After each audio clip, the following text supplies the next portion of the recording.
তো আজ রাতে আমি আপনাদের সাথে কথা বলতে যাচ্ছি সূরা ফাতিহা নিয়ে, এবং ভ্রমণের সময় আমি বিষয়টা পছন্দ করেছি এবং আমি এর জন্য কৃতজ্ঞ বটে, কারণ আমাকে স্বাধীনতা দেওয়া হয়েছিল আমার পছন্দের যে কোনো বিষয়ে কথা বলার জন্য। আমি আজকের সন্ধ্যায় আপনাদের সাথে আলোচনার জন্য সূরা ফাতিহাকে পছন্দ করলাম।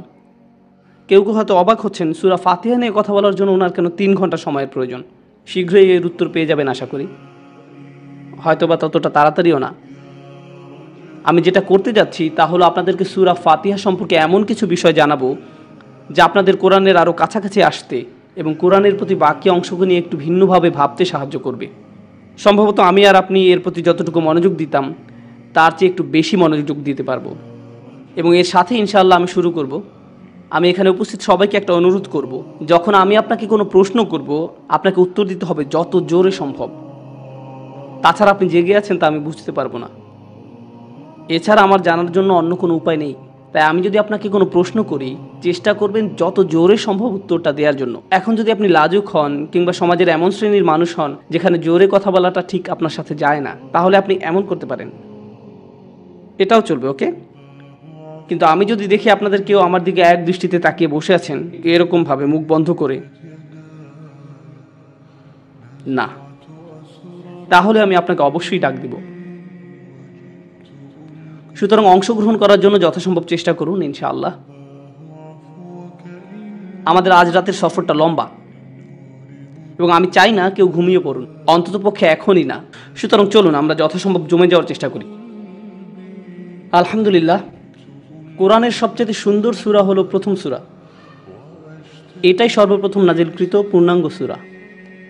আপনাদের অনেকেই এটার সাথে পরিচিত যে অনেকগুলো বর্ণনা এসেছে ইকরা বিইসমি রাব্বিকাল্লাযী খলাক, এটা ছিল প্রথম ওহী, কিন্তু এটা ছিল একটা সূরার অংশ বিশেষ, পুরো সূরা নয়। সুতরাং ফাতিহা অনেকের মতই রাসূল সাল্লাল্লাহু আলাইহি সাল্লামকে দেয়া প্রথম পূর্ণাঙ্গ সূরা। একটা ঐতিহাসিক মতপার্থক্য আছে সূরা ফাতিহার প্রথম আয়াত কোনটি এটি নিয়ে। কোনো আলেমরা মনে করেন যে সূরা ফাতিহার প্রথম আয়াত হলো বিসমিল্লাহির রহমানির রহিম। অন্য আলেমরা মনে করেন যে সূরা ফাতিহার প্রথম আয়াত হলো আলহামদুলিল্লাহি রাব্বিল আলামিন। সুতরাং এটা একটা মতপার্থক্য। আজ রাতে যেহেতু সময় সীমিত, আমি এই মতপার্থক্যের বিষয়ে বিস্তারিত আলোচনা করব না। তাছাড়া সময়ের কথা ভেবেই যদি আমি বিসমিল্লাহির রহমানির রহিম দিয়ে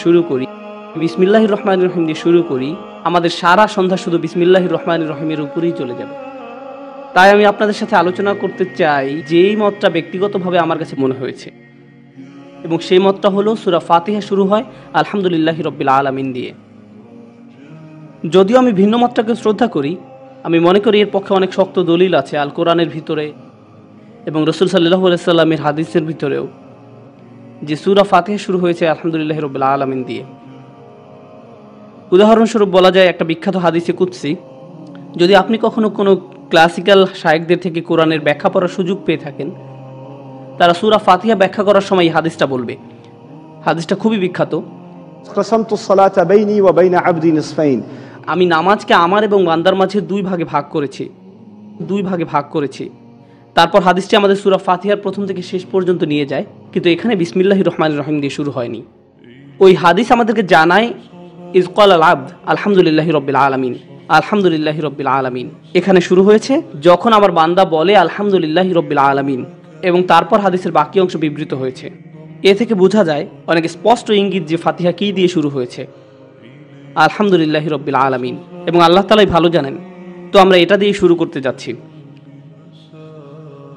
এখন সূরা ফাতিহার প্রথম শব্দটি মুসলিমরা সব সময় ব্যবহার করেন, সব সময়। ওই শব্দটা কি? আলহামদুলিল্লাহ। আমরা এটা ব্যবহার করি আমাদের দৈনন্দিন কথাবার্তায়, একে অপরের সাথে সাক্ষাতের সময়। আপনি কাউকে জিজ্ঞেস করলেন আপনার কি অবস্থা, প্রথম যে কথাটি বেরিয়ে আসে আলহামদুলিল্লাহ, আলহামদুলিল্লাহ, তাই না? এমনকি আপনি কারোর সাথে কথা থামিয়ে দেওয়ার জন্য এটা ব্যবহার করেন। ঠিক আছে, আলহামদুলিল্লাহ, আলহামদুলিল্লাহ। তো আমরা এটা বিভিন্ন মজার ক্ষেত্রেও ব্যবহার করি, কিন্তু আপনি জানেন এই প্রথম শব্দটির দিকে আমরা একটু বেশি মনোযোগ দিতে চাই। একটা ব্যাপার হলো, আমি এই ভাষার একজন ছাত্র। শুধুমাত্র আল্লাহ তাআলা কি বলেছেন তা নয়, বরং কিভাবে বলেছেন এবং আর কিভাবে এটা বলা যায়। তো আমাকে শুরু করতে দিন একটা ছোট অনুশীলনের মাধ্যমে, এবং আমি আপনাদের থেকে একটু জোরে উত্তর আশা করছি। আপনারা এর আগে আলহামদুলিল্লাহি রাব্বিল আলামিনের কি অনুবাদ করেছেন বলার চেষ্টা করুন। বলুন। সমস্ত প্রশংসা আল্লাহর জন্য, এছাড়া অন্য কিছু? ধন্যবাদ তোমাকে আল্লাহ। এটা খুবই মজার অনুবাদ। ধন্যবাদ তোমাকে আল্লাহ, এটা আমাকে আমার শাশুড়ির কথা মনে করিয়ে দেয়। কারণ একসময় তিনি এত খুশি ছিলেন যে তিনি বলে ফেললেন জাজাক আল্লাহ আল্লাহ।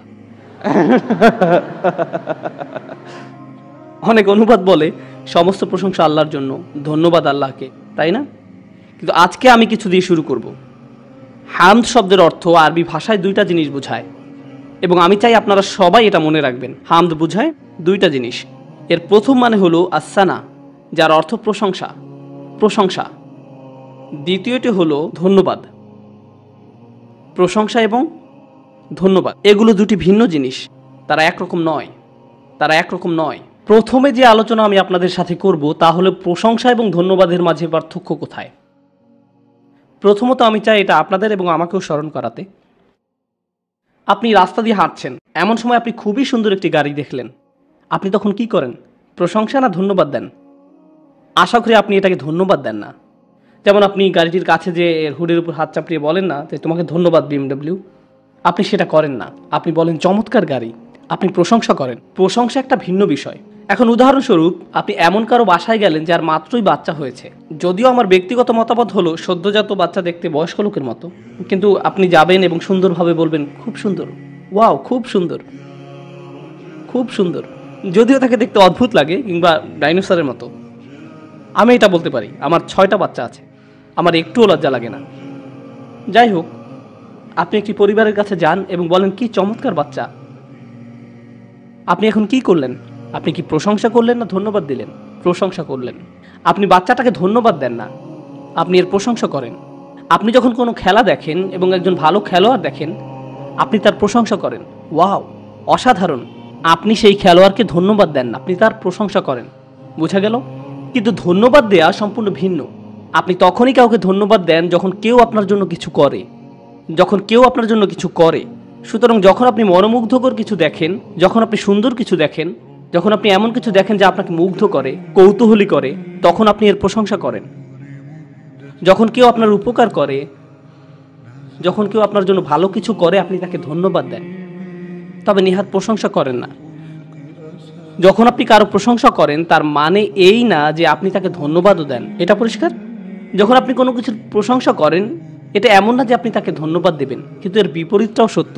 যখন আপনি কোনো কিছুকে ধন্যবাদ দেন বা কাউকে ধন্যবাদ জানান, তার মানে এই না যে আপনি তার প্রশংসা করেন। এটা নিয়ে কিছুক্ষণ চিন্তা করা যাক, কিভাবে আপনি কাউকে ধন্যবাদ জানাবেন তার প্রশংসা না করে। আপনাদের আমি কোরআন থেকে একটা দুইটা উদাহরণ দিব।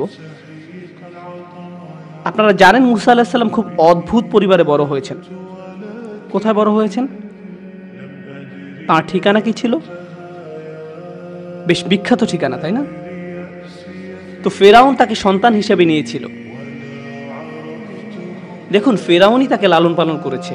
আর অনেক বছর পর মুসা আলাইহিস সালাম যখন ফিরে এলেন, ফেরাউন মূলত বলেছিল কি করে, কোন সাহসে তুমি আমার সাথে এভাবে কথা বলছো? এবং ফেরাউন তাকে বলেছিল, আমরা কি তোমাকে নবজাতক হিসাবে লালিত পালিত করিনি? আমরা কি তোমাকে এখানে লালন পালন করিনি আমাদের মাঝে? তুমি কি তোমার জীবনের অনেকগুলো বছর এখানে কাটাওনি? তুমি কি করে আমাদের সাথে এভাবে কথা বলছো? সে কি বলেছিল? তুমি কি না, তুমি কি না, শূন্যস্থানটি পূরণ করুন। না না, উত্তর এটা না যে তোমার কি ঘুম পাচ্ছে না, এটা উত্তর না। তুমি কি কৃতজ্ঞ না? তুমি কি কৃতজ্ঞ নও? এবং মুসা আলাইহিস সালাম উত্তরে বললেন, ওয়াতিলকা নি'মাতুন তামান্নুহা আলাইয়া, সেটা তো ছিল আমার প্রতি আপনার একটা অনুগ্রহ, ধন্যবাদ। এটা ছিল তার ধন্যবাদ দেওয়ার ধরন। অন্যভাবে বললে ফেরাউন কখনোই প্রশংসিত হবে না, না কোনো নবী প্রশংসা করবেন, না কোনো মুসলিম প্রশংসা করবেন। কিন্তু যখন সে কারো প্রতি অনুগ্রহ করে, তখন সে কি প্রাপ্য? ধন্যবাদ প্রাপ্য। প্রশংসা ছাড়াও ধন্যবাদ জানানো সম্ভব। কুরআন মাতা পিতার অধিকারের কথা বলে। মাতা পিতারা এটা জানেন, কারণ এটা নিয়ে সবসময় কথা বলেন। কুরআন পিতামাতার অধিকারের কথা বলে। আর পিতামাতা সম্পর্কে আল্লাহ বলেন, কৃতজ্ঞ হও আমার প্রতি ও তোমার পিতামাতার প্রতি। তোমার বাবা মা যদি তোমাকে শিরক করতে বাধ্য করে, শিরক তো খুবই খারাপ, আমার মনে হয় না এর থেকে খারাপ কিছু হতে পারে।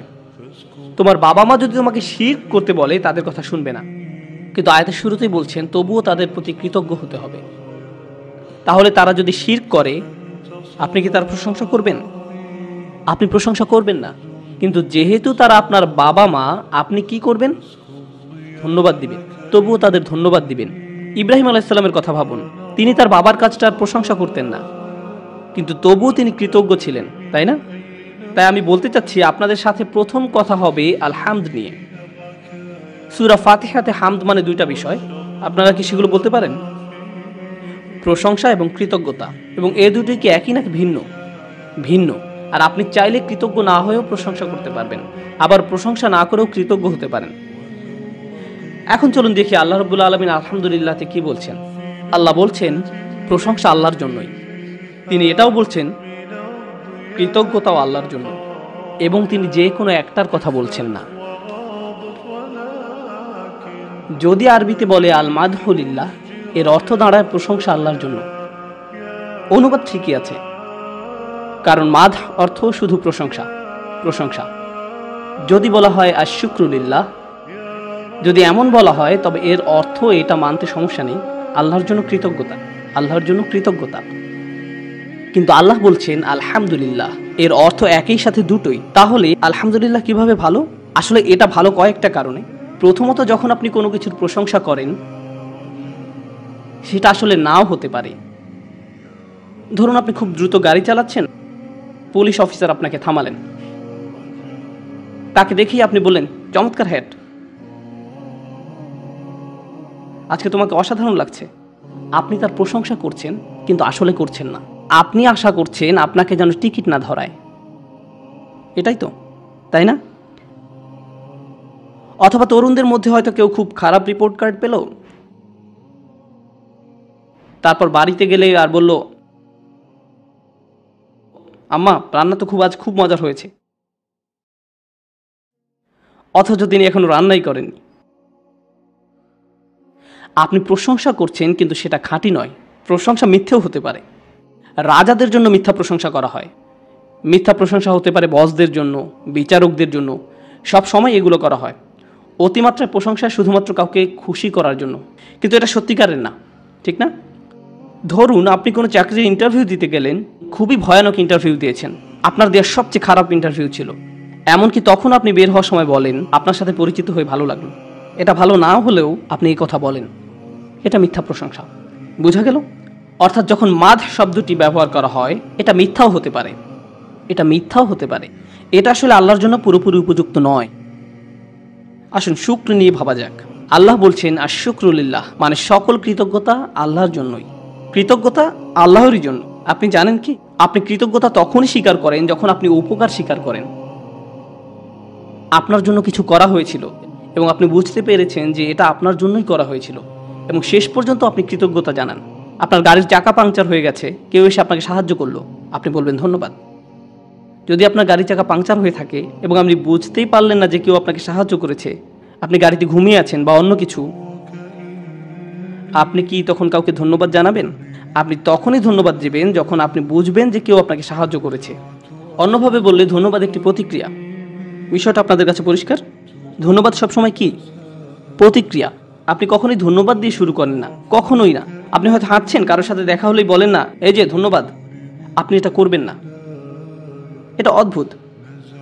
আল্লাহ আযজা ওয়া জাল্লা হামদ শব্দটি ব্যবহার করেছেন, যা একই সাথে প্রশংসা এবং কৃতজ্ঞতা বোঝায়। এবং হ্যাঁ, আরবি ভাষায় হামদ আরবি শব্দ হিসেবে এটা শুধু অকৃত্রিমই হতে পারে। এটা তৈরি করা যায় না, এটা কৃত্রিম হয় না, এবং এটা কোনো প্রতিক্রিয়াও না। এটা প্রতিক্রিয়া না।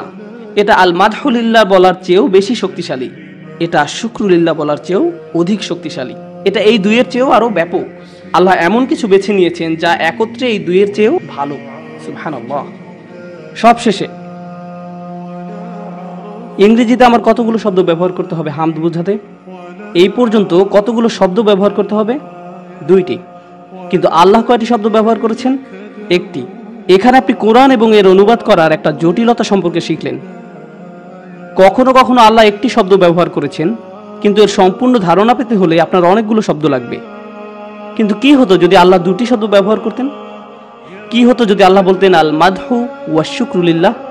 যদি আল্লাহ নিজেই 2টি শব্দ ব্যবহার করতেন, প্রশংসা এবং কৃতজ্ঞতা আল্লাহর জন্য, যদি তিনি উভয় শব্দই ব্যবহার করতেন, এটা কি একই রকম হতো?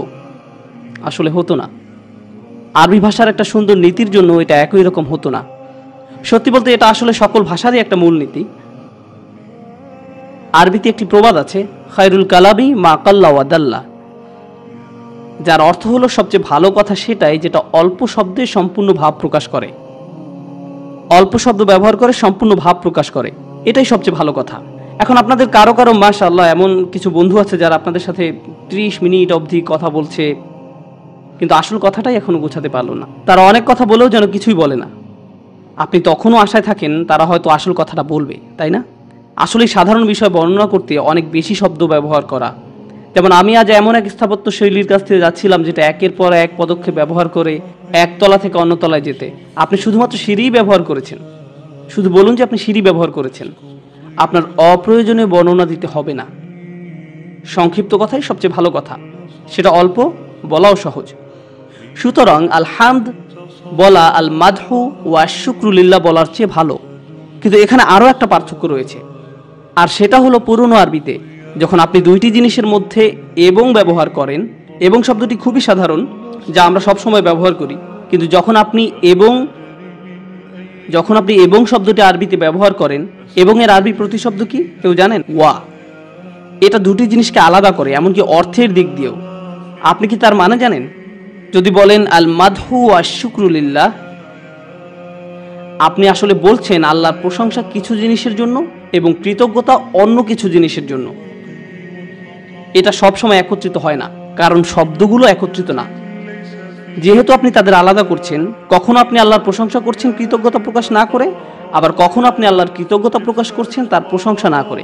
কিন্তু যখন আপনি আলহামদুলিল্লাহ বলেন, যে কারণে আলহামদুলিল্লাহ বলেন না কেন, বাস্তবতা কি? আপনি আল্লাহর প্রশংসা এবং কৃতজ্ঞতা একই সময়ে প্রকাশ করছেন। আপনার যে কোনো একটি বেছে নিতে হবে না। এখন উদাহরণস্বরূপ, আপনি একটা সুন্দর গাড়ির পাশ দিয়ে হেঁটে যাচ্ছেন এবং এই সুন্দর গাড়িটির দিকে তাকান এবং বললেন আলহামদুলিল্লাহ। আপনি কি করলেন? আপনি আল্লাহর প্রশংসা করলেন মানুষকে এই ক্ষমতা দেওয়ার জন্য, এটা নকশা করার, এটা তৈরি করার ক্ষমতা দেওয়ার জন্য। এবং আপনি আল্লাহর কৃতজ্ঞতা প্রকাশ করলেন এর ভেতরে বসে থাকার সুযোগ দেওয়ার জন্য, অথচ এর মালিক হয়তো জানেন না। আপনি একই সাথে প্রশংসা করছেন এবং ধন্যবাদ দিচ্ছেন। আপনি এটাই করছেন। এটাই প্রকাশ করে একজন মুসলিমের আচরণ কেমন। তো ধরুন কেউ আপনার সাথে কথা বলতে আসলো, দিনটা আপনার খারাপ যাচ্ছিল, কেমন চলে? ও আলহামদুলিল্লাহ। আপনি কিন্তু আসলেই আল্লাহর প্রশংসা করছেন না, আসলেই আল্লাহর প্রশংসা করছেন না। আলহামদুলিল্লাহ শুধুমাত্র বলার জিনিস নয়, এটা একটা আচরণগত ব্যাপার। এটা আপনার মনোভাবের সাথেও জড়িত। মুখ দিয়ে কি আসলো সেটা আল্লাহর কাছে মুখ্য নয়। আল্লাহর কাছে মূল্যবান হচ্ছে যে কথা অন্তর থেকে আসে। তাই যখন আমরা আলহামদুলিল্লাহ বলি তখন যেন মন থেকেই বলি। উদাহরণস্বরূপ বলা যায়, আপনি জ্যামে আটকে থেকেও বললেন আলহামদুলিল্লাহ। এমনটা ভাবা একটু কঠিনই বটে, তাই না? কারণ আমি জানি আপনারা প্রায় জ্যামে পড়েন। তাই যখন আপনি জ্যামে বসেও আলহামদুলিল্লাহ বলেন, তার মানে আপনি কি বলছেন? হে আল্লাহ, এটা দেখতে হয়তো খারাপ মনে হচ্ছে, কিন্তু আমি নিশ্চিত এর পেছনে একটা কারণ অবশ্যই আছে এবং আমার জন্য ভালো কিছু, এবং আমি আপনাকে এর জন্য ধন্যবাদ জানাই এবং আপনার প্রশংসা করছি কারণ আমি নিরাপদে আছি। আমি খুশি কারণ আমার জন্য একটা গাড়ি আছে যা নিয়ে জ্যামে আটকে থাকতে পারি, কিন্তু কমপক্ষে একটা গাড়ি তো আছে। এজন্য যে আমার একটা চাকরি আছে। আপনি ইতিবাচক চিন্তা করতে শুরু করেছেন। আলহামদুলিল্লাহ যা করে তা হলো একজন মুসলিমকে ইতিবাচকভাবে ভাবতে বাধ্য করে। আলহামদুলিল্লাহ সম্পর্কে প্রথমত এটাই বলতে চেয়েছিলাম। আর সময়ের দিকে খেয়াল রাখতে হবে, মাগরিবের আগে সম্ভবত আর 5 মিনিট সময় আছে। তো চলুন আরও কিছু ব্যাপার নিয়ে কথা বলি। দ্বিতীয়ত, আলহামদুলিল্লাহ সম্পর্কিত যা বলতে চাই, এখন আলহামদুলিল্লাহতে আছি। আরবিতে আপনি বিশেষ্য পদও ব্যবহার করতে পারেন, আবার ক্রিয়াপদও ব্যবহার করতে পারেন। আর এখন মনে হচ্ছে ব্যাকরণে জ্ঞান দিচ্ছি, কিন্তু আশা করি আপনারা ইংরেজি ব্যাকরণে আমাদের আমেরিকানদের তুলনায় অনেক ভালো। যখন ইংলিশ গ্রামার শব্দটা বলি তখন আমেরিকানরা হতাশ হয়ে যান। আস্তাগফিরুল্লাহ, আমার দিকে তাকাবেন না। কিন্তু আমি আশা করি এখানকার ইংরেজি শিক্ষার অবস্থা বেশ ভালো। বিশেষ্য এবং ক্রিয়াপদ, এখন কোনটার কাল আছে? যেমন অতীতকাল, বর্তমানকাল, ভবিষ্যৎকাল, কোনটার কাল আছে? ক্রিয়ার কাল আছে, বিশেষ্য পদের কাল নেই। অতীত বিশেষ্য পদ বলতে কিছু নেই, কিংবা বর্তমান বিশেষ্য পদ অথবা ভবিষ্যৎ বিশেষ্য পদ। সবার কাছে ব্যাপারটা পরিষ্কার? ঠিক আছে। তো এখন যদি আমি বলি আমি আল্লাহর প্রশংসা করি, এবং এর মানে বুঝেছি প্রশংসা ও ধন্যবাদের কারণ আমি আগেই বলে এসেছি, আমি এখন সংক্ষেপে বলছি। যখন আমি বলি আমি আল্লাহর প্রশংসা করি, আমি কি বিশেষ্য পদ ব্যবহার করলাম নাকি ক্রিয়াপদ? হ্যাঁ, এটা ক্রিয়াপদ। আমি যদি বলি আমরা আল্লাহর প্রশংসা করি, এটা কি বিশেষ্য পদ নাকি ক্রিয়াপদ? ক্রিয়াপদ। কোন কাল? অতীত না বর্তমান? বর্তমান কাল, ঠিক না? আচ্ছা, যখন আমি বলবো প্রশংসা আল্লাহর জন্য, এখানে কি প্রশংসা বিশেষ্য নাকি ক্রিয়া? সবার কাছে ব্যাপারটা পরিষ্কার? এখানে প্রশংসা বিশেষ্য পদ।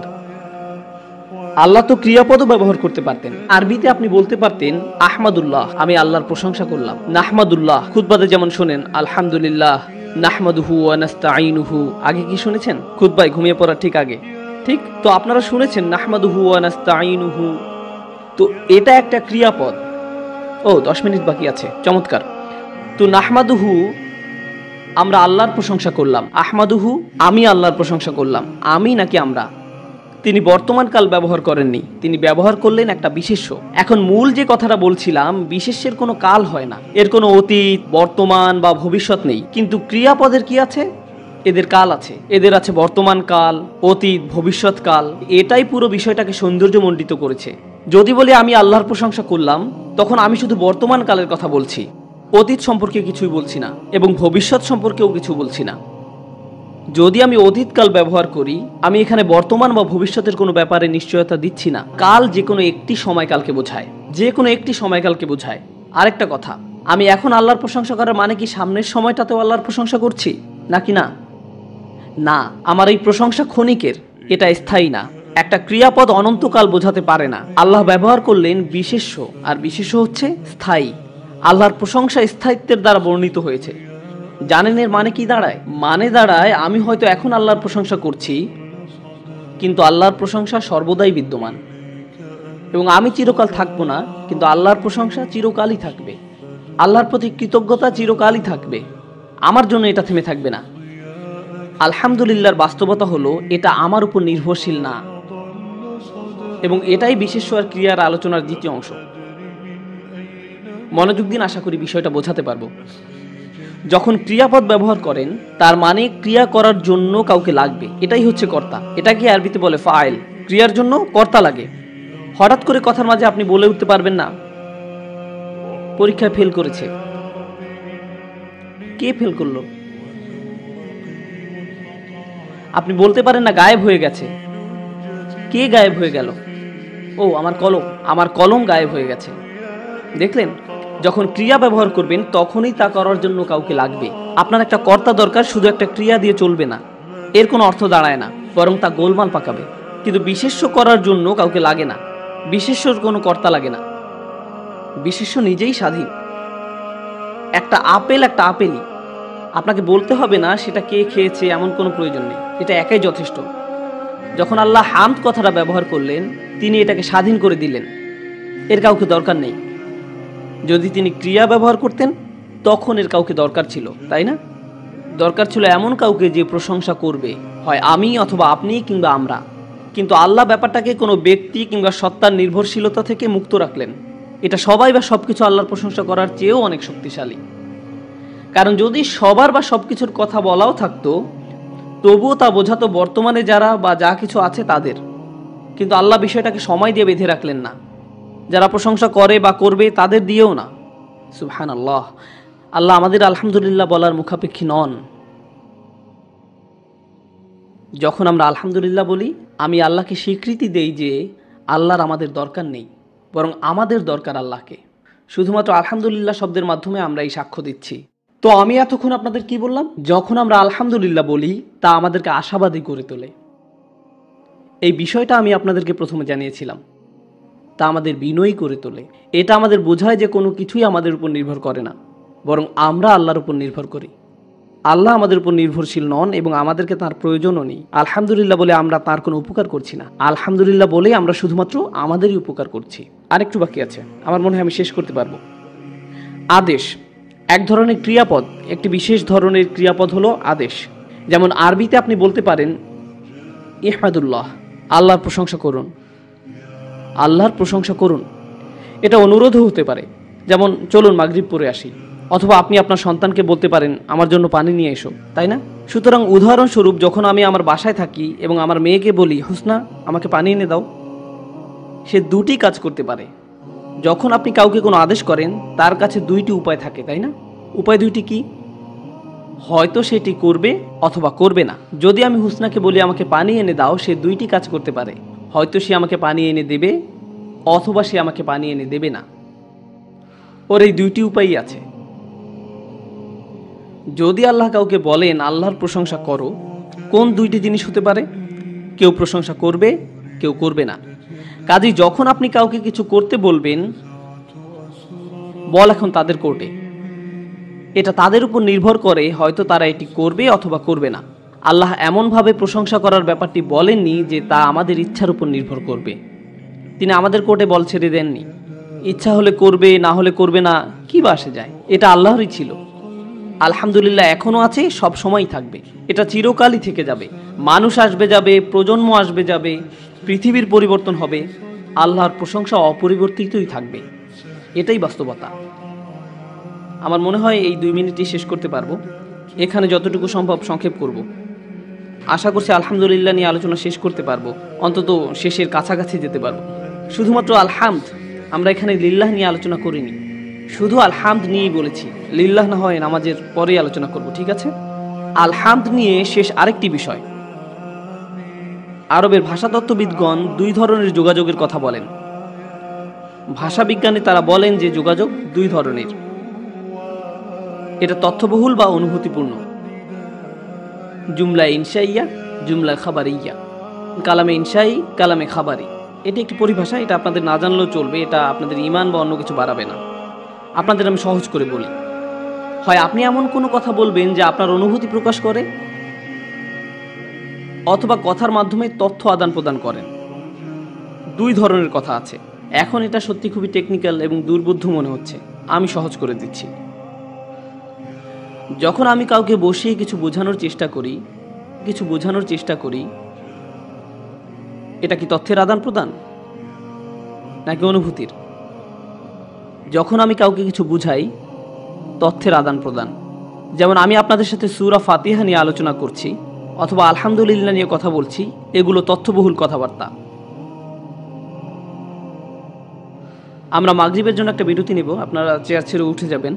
ইয়া আল্লাহ, আমি সামনের সারিতে বসেছিলাম, কেউ যেন আমার জায়গাটা না নেয়। ধরুন শেষ বৈঠকে বসে আছেন, সালাম ফেরানোর ঠিক আগ মুহূর্তে আপনি ঠিক করলেন কি? আসসালামু আলাইকুম রহমতুল্লাহ, আসসালামু আলাইকুম রহমতুল্লাহ, এবং অনেকে অনেক দোয়া করবেন। তারপর আপনি এখানে ফিরে আসলেন এবং আপনার চেয়ারটি পাওয়ার জন্য অন্যদের কোনোই মেরে সামনে আসলেন, এবং আপনার চেয়ারটি ফাঁকা দেখে আপনার প্রথমে মুখে কি চলে আসবে? আলহামদুলিল্লাহ। এমনও হতে পারে যে ওই সময় হলে কেউই আসেনি, আপনি ভাবছেন ভুল জায়গায় চলে আসলাম না তো? কিন্তু আপনি যখন আলহামদুলিল্লাহ বলেন এবং সেখানে কেউ থাকে না, আপনি কি কাউকে জানানোর জন্য আলহামদুলিল্লাহ বলেন? না। তাহলে কেন আপনি আলহামদুলিল্লাহ বলেন? আবেগ প্রকাশের জন্য। যদি আমি কাউকে আলহামদুলিল্লাহ সম্পর্কে শেখাই, তখন আমি তথ্যবহুল হবার চেষ্টা করব। কিন্তু যদি আমি নিজেই নিজেকে একই কথা বলি, তখন তা হয়তো হবে আবেগের কথা। পার্থক্যটা বোঝা গেল? এখন আসুন এই ব্যাপারে কথা বলা যাক। খুতবাতে, যখন মসজিদে খুতবাতে উপস্থিত হন, খতিব সাহেব শুরু করেন এভাবে, ইন্নাল হামদালিল্লাহ। কখনো শুনেছেন ইন্নাল হামদালিল্লাহ শব্দটা? কি প্রথম শুনলেন? ইন্না, সজাগ থাকার জন্য ধন্যবাদ। প্রথম কথাটা কি শুনেছেন? ইন্না। ইন্নার অর্থ কি কেউ জানেন? অবশ্যই, নিশ্চিতভাবেই, নিশ্চয়ই যাবতীয় প্রশংসা আল্লাহর জন্য। এখন কোনটি বেশি শক্তিশালী? আল্লাহর জন্য যাবতীয় প্রশংসা নাকি নিশ্চয়ই আল্লাহর জন্য যাবতীয় প্রশংসা? কোনটা শুনতে বেশি শক্তিশালী মনে হচ্ছে? নিশ্চয়ই আল্লাহর জন্য যাবতীয় প্রশংসা। ইন্না শুনতেই বেশি শক্তিশালী মনে হচ্ছে। আর খতিব সাহেব প্রতি জুমাতে এটা বলে থাকেন। আল্লাহ কেন এটা বললেন না যে নিশ্চয়ই আল্লাহর জন্য যাবতীয় প্রশংসা, তাই না? আলহামদুলিল্লাহ এমনিতেই খুব শক্তিশালী কথা, আল্লাহ কেন ইন্না বলে একে আরো শক্তিশালী করলেন না? সবকিছুর পরেও সারা জীবন ধরেই তো শুনে আসছেন কোরআন একেবারে পরিপূর্ণ, আপনি নতুন করে একটা শব্দ যোগ করতে পারবেন না। তো এটা কি ধরনের পার্থক্য তৈরি করবে? আমি তো ছোট্ট করে একটা ইন্না যোগ করে দিতেই পারি। খতিব সাহেব তো সবসময় এমন করে থাকেন। যখন আপনি ইন্না শব্দটা ব্যবহার করবেন তখন কথাটা কেবলমাত্র একটি তথ্য প্রকাশ করে। কথাটা কেবলমাত্র একটি তথ্য প্রকাশ করে। এটা কি প্রকাশ করে না? আবেগ। আবেগ। এখন আপনি যদি ইন্না ব্যবহার না করেন তাহলে আপনার বিবৃতি তথ্যও হতে পারে, আবার আবেগও প্রকাশ করতে পারে। ইন্না ব্যবহার না করে আল্লাহ আলহামদুলিল্লাহকে এমন বিবৃতি বানিয়েছেন যা আমরা অন্যদের বলতে পারি, এবং তিনি আলহামদুলিল্লাহকে এমন বিবৃতি করেছেন যা আমরা নিজেদেরকেও বলতে পারি। সুবহানাল্লাহ। এর সৌন্দর্যটা হচ্ছে এখন কথাটা আমাদের অন্তরে অনুভূতি প্রকাশ করছে, আবার অন্যদেরকে পৌঁছে দেওয়ার মতো একটা বার্তা হিসেবেও ব্যবহার করা যাচ্ছে। যদি ইন্নাল হামদালিল্লাহ বলা হয় তখন তা কোনো ব্যক্তির আবেগ বোঝাতে ব্যর্থ হয়। এটা তখন কেবল অন্যদের বলার জন্য ব্যবহার করা যাবে, নিজের ব্যাপারে নয়। সুবহানাল্লাহ। খতিব সাহেব অবশ্যই খুতবায় নিজের সাথে কথা বলছেন না। কার সাথে বলছেন? বাকিদের সাথে। তাই তিনি বলছেন ইন্নাল হামদালিল্লাহ। আমি আপনাদেরকে আলহামদুলিল্লাহর কথা মনে করে দিতে চাই, তিনি আপনাকে বলছেন। যে কথাটা বিরতির আগেই বোঝাতে চাচ্ছি তা হলো কোরআনের প্রতিটি কথা একেবারে আলহামদুলিল্লাহ থেকে শুরু করে প্রতিটি আল্লাহ যেভাবে বলেছেন সেভাবেই পরিপূর্ণ। আপনি তাতে যে ধরনের বৈচিত্র্যই নিয়ে আসেন না কেন, এর বদলে একটা ক্রিয়া বসান। ইন্না ব্যবহার করেন, ইন্না ব্যবহার করেন, শুক্র ব্যবহার করেন, মাদহ ব্যবহার করেন। আল্লাহ যেভাবে বুঝিয়েছেন সেভাবে বোঝাতে পারবেন না। আল্লাহ যেভাবে বলেছেন এর থেকে ভালোভাবে বলতে পারবেন না। আলহামদুলিল্লাহর ব্যাপারে আরও একটু কথা বলবো আমাদের বিরতির পরে। তো আমরা কি নিয়ে যেন কথা বলছিলাম? সূরা আলে ইমরান আয়াত নাম্বার কি নিয়ে যেন কথা বলছিলাম? কত দূর গিয়েছিলাম?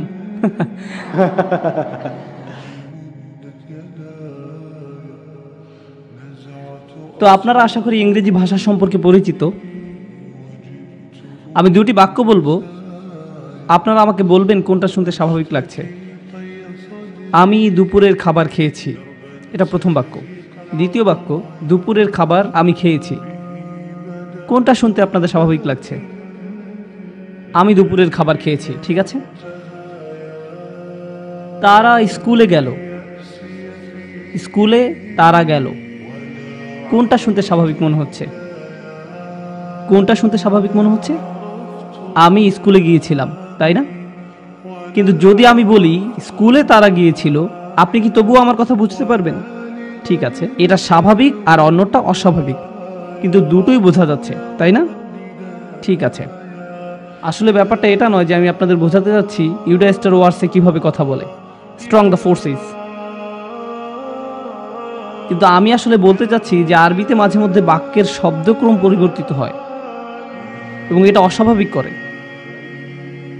যখন আপনি ঈদের নামাজে হেঁটে যান, যখন আপনি ঈদের নামাজে গাড়ি চালিয়ে যান, আল্লাহু আকবার, আল্লাহু আকবার, লা ইলাহা ইল্লাল্লাহ, আল্লাহু আকবার, আল্লাহু আকবার, ওয়া আমরা কি বলি?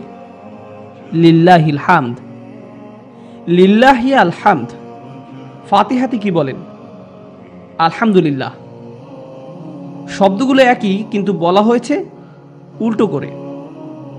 এবং এমনটা শুধু ঈদের নামাজের জন্যই না, কোরআনেও এমনটা আছে। ওয়ালিল্লাহিল হামদ রাব্বিস সামাওয়াতি ওয়াল আরদ রাব্বিল আলামিন, কোরআনেই আছে। কখনো কখনো আল্লাহ বলেন আলহামদুলিল্লাহ, আসলে আল্লাহ 7 বার বলেছেন আলহামদুলিল্লাহ, এবং কয়েকবার কোরআনেই পাবেন লিল্লাহিল হামদ, লিল্লাহিল হামদ। দুঃখজনক বিষয় হলো এর সবগুলোই একইভাবে অনুবাদ করা হয়, কিন্তু তারা আসলে একই জিনিস না, দুইটা ভিন্ন জিনিস। এবং আল্লাহ কেন ফাতিহাতে আলহামদুলিল্লাহ বলেছেন এবং কি পার্থক্য তৈরি হয়েছে তিনি লিল্লাহিল হামদ না বলাতে? আলহামদুলিল্লাহ নিয়ে বলার শেষ কথাগুলোর একটা হবে এটা, আরবিতে যখন অস্বাভাবিক ক্রম ব্যবহার করবেন, চলুন ফিরে যাই আগের আমি দুপুরে খাবার খেয়েছিলাম, এটাকে অস্বাভাবিকভাবে বলাটা কেমন ছিল? দুপুরের খাবার আমি খেয়েছি, মনে পড়ছে? যখন আপনি অদ্ভুতভাবে কথাটা বলছেন তখন আপনি আসলে বলছেন আমি অন্য কিছু খাইনি, আমি শুধু দুপুরের খাবার খেয়েছি। কিন্তু আরবির ক্ষেত্রে অনলি বা শুধু শব্দটা দরকার পড়ে না, তারা শুধু ক্রমটাকে ওলটপালট করে দিলেই তা বোঝা যাবে।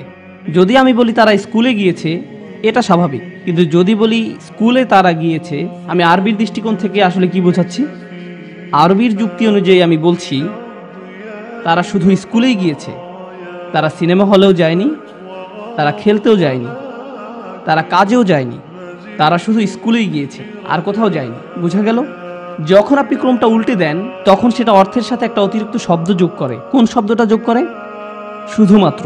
এবং আমি চাই আপনারা এই শব্দটাকে একটু অন্য দিক থেকে ভাবুন, যেন ভালো করে বুঝতে পারেন, ভালো করে বুঝতে পারেন। শিক্ষক হিসাবে আমি একসময় প্রাথমিক স্কুলে পড়াতাম,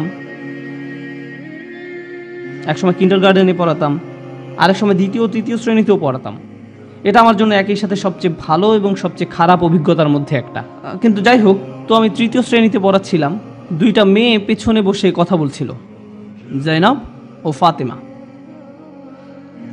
আর আমি মেয়েদের ব্যাপারে একটা কথা বলতে পারি, কারণ আমার 4টা মেয়ে আছে, তারা অনেক কথা বলতে পারে।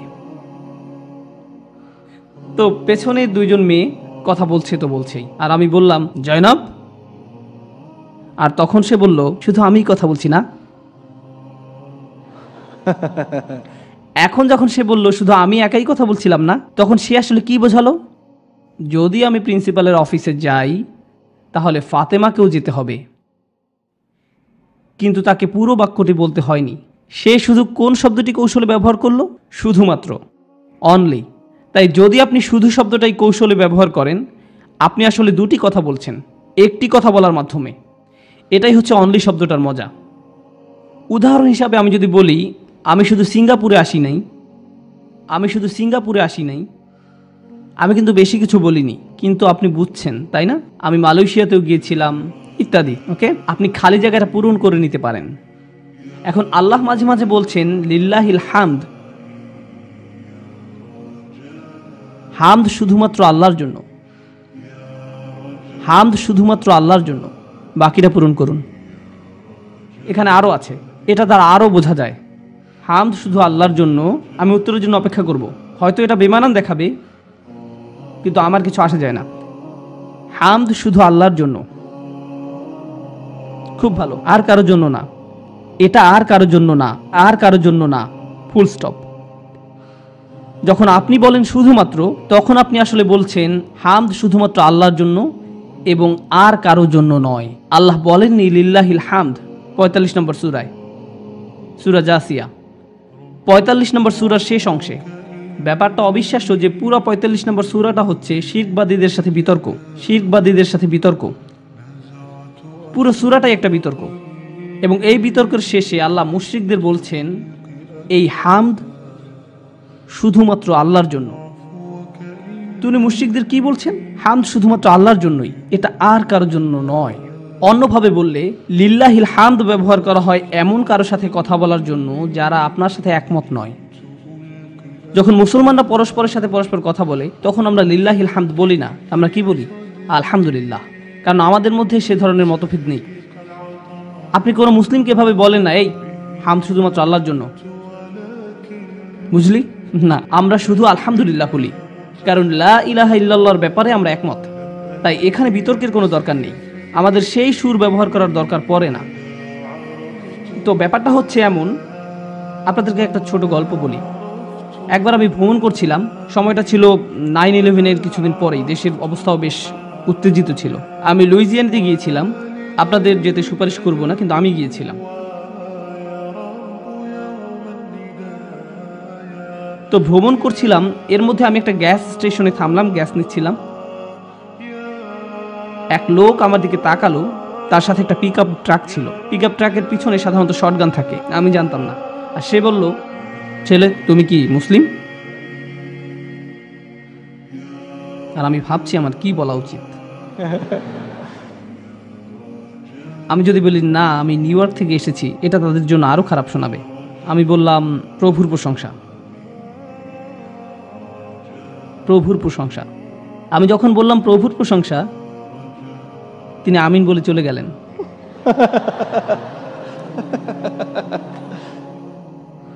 যখন আমি বললাম প্রভুর প্রশংসা করুন, এটা কি এমন হতে পারে তখন কেউ আমাকে অন্যভাবে বুঝতে পারে? তা কি সম্ভব? যদি আমি তাকে বলতাম প্রশংসা আল্লাহর জন্য, গুলি করে দিত। কিন্তু প্রভুর প্রশংসা করুন কথাটা ভিন্নজন ভিন্নভাবে বুঝেছে। তাহলে আমি পরবর্তী পয়েন্টে যাচ্ছি। পরবর্তী পয়েন্ট হচ্ছে, আল্লাহ এভাবেই আমাদের কাছে তাঁর পরিচয় দিয়েছেন সূরা ফাতিহায়। তিনি এটাকে একটা বিতর্কের বিষয় করেননি, তিনি আমাদের বকাবকি করেননি কোরআনের শুরুতেই। তিনি আমাদের বলতে চেয়েছেন যে আলহামদুলিল্লাহ কোনো বিতর্কের বিষয় না, এটা এমন কিছু যা আপনার আগে থেকেই জানেন, এটা আপনার হৃদয়ে আগে থেকেই ছিল, তাই কোনো দরকার নেই লিল্লাহিল হামদ বলার। এর বদলে আল্লাহ কি বললেন? আলহামদুলিল্লাহ। আলহামদুলিল্লাহ জানেন এটা আমাদের কি শেখাচ্ছে? আলহামদুলিল্লাহ আমার অন্তরে আগে থেকেই আছে, আমার এর ব্যাপারে আশ্বস্ত হতে হবে না, আমার মধ্যে গেঁথে দিতে হবে না। মুশরিকরা এটা হারিয়ে ফেলেছিল, তাই তাদেরকে এটা আবার দিতে হবে। তাই তিনি কি ব্যবহার করলেন? লিল্লাহিল হামদ। এটা পরবর্তী অংশ, এটা সত্যিই মজার। আল্লাহর কমপক্ষে কয়টি নাম রয়েছে? 99টি নাম।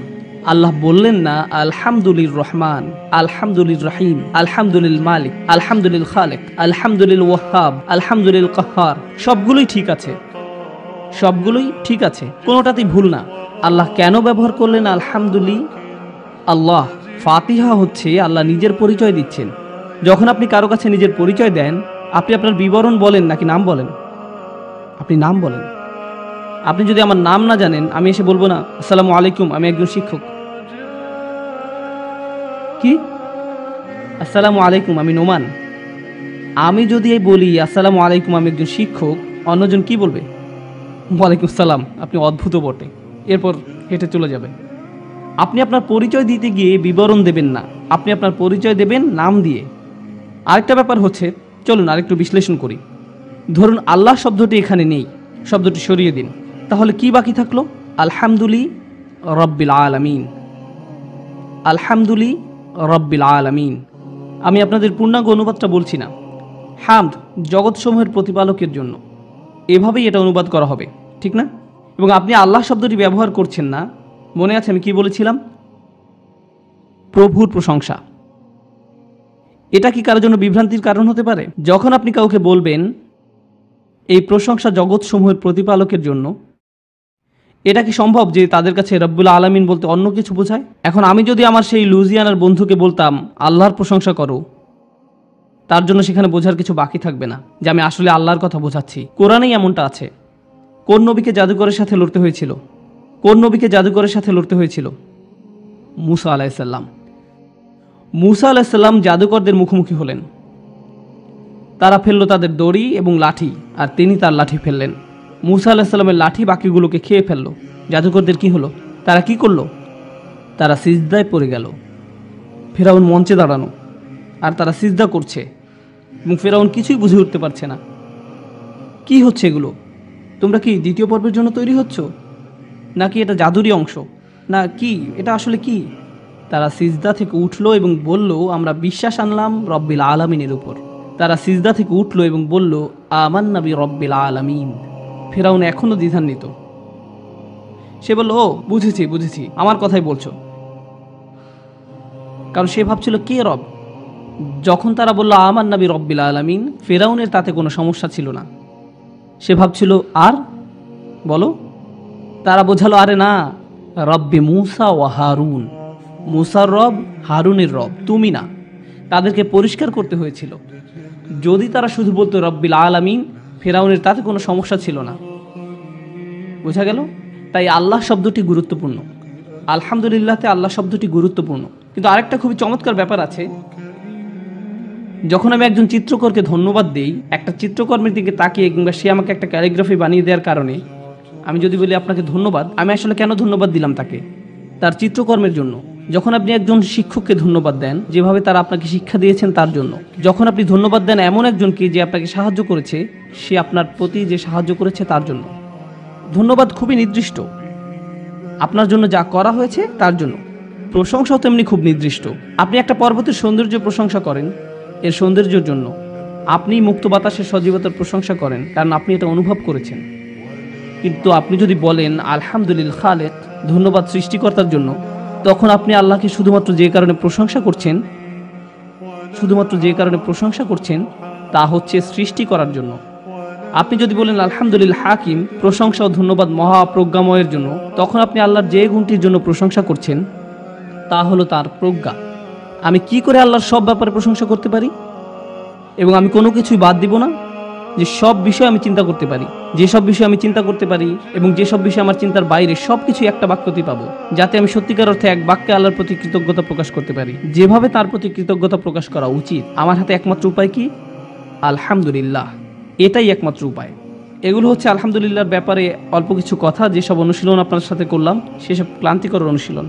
সব কিছু দিয়ে আমি শুধু এতটুকুই বোঝাতে চাইলাম যে আলহামদুলিল্লাহ কি, এর বিকল্প কি হতে পারে, কী কারণে বিকল্পগুলো এর মতো অত ভালো নয় ভাবতে পারেন।